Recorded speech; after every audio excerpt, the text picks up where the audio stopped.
Hello everyone, welcome to my channel HD Classes. I Varsha Tak in front of you to let you know about each and everything about the analytical paragraph.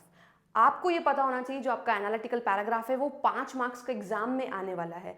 अब समझने के बाद क्या है dear all, समझने की बात ये है कि मैम इसके अंदर हम पैराग्राफ को कैसे क्या लिखेंगे जिससे हमें 5 मार्क्स मिल जाए। तो बिल्कुल आज मैं आपको बताऊंगी कि आपको कैसे आपकी स्टार्टिंग करनी है, बॉडी कैसे लिखना है, इंट्रोडक्शन कैसे लिखना है और उसका कंक्लूजन कैसे करना है जिससे आपको पूरे के पूरे 5 मार्क्स मिल जाए। तो you have to understand that. चलिए शुरू करते हैं।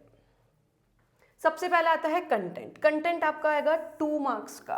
अब आपको ये पता होना चाहिए कि आपको कंटेंट में लिखना क्या है, स्टार्टिंग कैसे करनी है उसकी, वो भी मैं आपको पूरा बताऊंगी। जब भी आप एनालिटिकल पैराग्राफ लिखे तो 3 चीज ध्यान रख लीजिए। सबसे पहले आपको जो भी क्वेश्चन में गिवन है,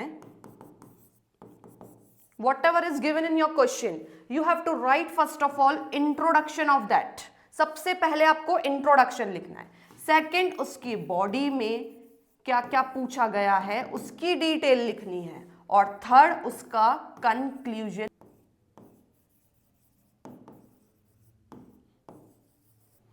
चलिए, कंटेंट मैंने आपको बताया कि आपको स्टार्टिंग कैसे करनी है, एंडिंग कैसे करनी है, उसके मार्क्स हैं। फिर ऑर्गेनाइजेशन ऑफ द आइडिया, जो आपके दिमाग में चल रहा है, जो उस क्वेश्चन में पूछा है वो भी कितने मार्क्स का है, 2 मार्क्स का। थर्ड इज एक्यूरेसी, उसका 1 मार्क्स मिलेगा। एक्यूरेसी क्या है, आप कैसी ग्रामर लिख रहे हैं, ठीक है, आपकी स्पेलिंग्स कितनी मिस्टेक्स की है आपने, ये सारी चीजें आपको डिटेल में पता होनी चाहिए। चलिए छोटा सा आपको इंट्रोडक्शन बता देती हूं मैं। Analytical paragraph is for a descriptive writing which is written based on a given chart, graph etcetera. अब सबसे पहली चीज आपको ये पता होना चाहिए, it is not just like a normal paragraph. ये कोई एक नॉर्मल पैराग्राफ नहीं है, आपने एक चैप्टर की समरी जैसे अपन लिखते हैं वैसा कुछ लिख दिया, कुछ भी फ्लो चार्ट देख लिया तो नहीं ना बाबा, ऐसा नहीं करना है। इसमें क्या करना है, जो एग्जैक्ट आपसे क्वेश्चन में पूछा है वही आपको लिखना है। आपको जो एनालिटिकल पैराग्राफ है वो किस टाइप में मिल सकता है, लाइन चार्ट में, बार चार्ट में, डेटा टेबल में या फिर पाई चार्ट में, उसी को ही एक्सप्लेन करना है।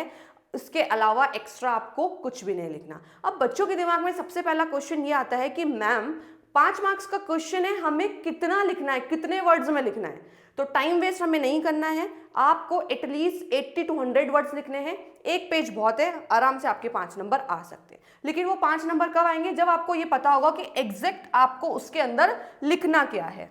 तो देखिए इंट्रोडक्शन में क्या लिखेंगे बेटा, स्टार्टिंग आपको कहां से करनी है, ये मैंने आपके लिए कुछ पॉइंट्स लेकर के आई हूं।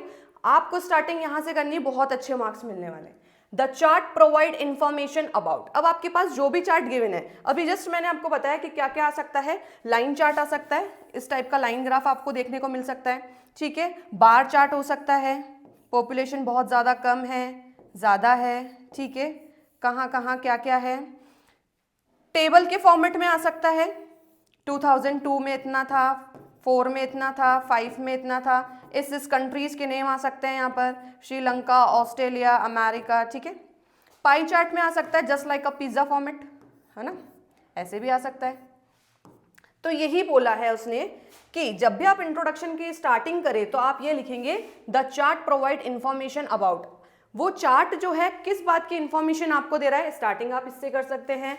आप लिख सकते हैं the bar graph highlight the distribution of, फिर इसके आगे मैटर लिखना स्टार्ट कर सकते हैं। The given data focuses on. अब जो डेटा हमें दे रखा है, चाहे वो पॉपुलेशन पे दे रखा है, ग्लोबल वार्मिंग पे दे रखा है, तो वो आपको क्या बताना चाहता है, वो किसके ऊपर फोकस कर रहा है, आप स्टार्टिंग यहां से कर सकते हैं।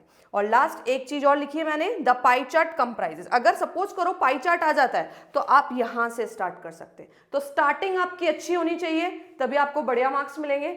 अब चलते हैं बॉडी पे। बॉडी के अंदर आपको क्या लिखना है, बॉडी की स्टार्टिंग कैसे करनी है, in comparison to the previous year. हो सकता है आपको ईयर्स दे रखे हों कि पहले इतनी पॉपुलेशन थी, अब इतनी हो गई, तो आप स्टार्टिंग बॉडी के यहां से कर सकते हैं कि प्रीवियस ईयर में कंपैरिजन यहां से था, ठीक है।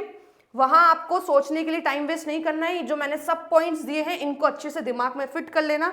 वहां आपको कुछ भी गिवन हो, चाहे लाइन चार्ट हो, पाई चार्ट हो, बार चार्ट हो, आपको स्टार्टिंग ऐसे करनी है। नेक्स्ट आप ऐसे लिख सकते हैं, a significant increase and decrease can be observe. अब आप लाइन चार्ट देख रहे हैं या बार चार्ट देख रहे हैं तो उसमें आपने देखा होगा सब कुछ इक्वल तो होता नहीं है, कुछ इंक्रीज होगा तो कुछ डिक्रीज होगा। The highest and the lowest percentage value is recorded, किसी की परसेंटेज ज्यादा हो सकती है, किसी की कम हो सकती है। The upward and the downward trend can be notice, आप देख सकते हैं अपवर्ड ट्रेंड और डाउनवर्ड ट्रेंड या फिर बिल्कुल लोवेस्ट ट्रेंड, ऐसा करके आप स्टार्टिंग कर सकते हैं। लास्ट में कंक्लूजन में क्या लिखना है, द एनालिसिस हाईलाइट दैट। अब जो भी हमने लिखा है उससे हमें क्या पता चला, क्या हाईलाइट हुआ, तो ये आप स्टार्टिंग में लिख सकते हैं, in conclusion the data clearly indicates. ये जो पूरा हमने कंक्लूजन देखा, इस डेटा से हमें क्या पता चला, कौन सी कंट्री में कितनी ज्यादा पॉपुलेशन है, किसमें कम है, क्या हुआ, या आप स्टार्टिंग कर सकते हैं, एंडिंग कर सकते हैं इसकी। Overall it can be summarised that, पूरा लिखने के बाद आप लास्ट में लिख सकते हैं ये वाली line, overall it can be summarised that. हमने पूरा का पूरा समराइज करके क्या एनालाइज निकाला वो आप लिखेंगे। द ट्रेंड सजेस्ट दैट, जो भी आपने लिखा वो आपको क्या सजेस्ट कर रहा है कि हमें क्या करना चाहिए कि ये चीज बेटर हो सकती है। तो ये 3 पार्ट्स में मैंने आपको डिवाइड।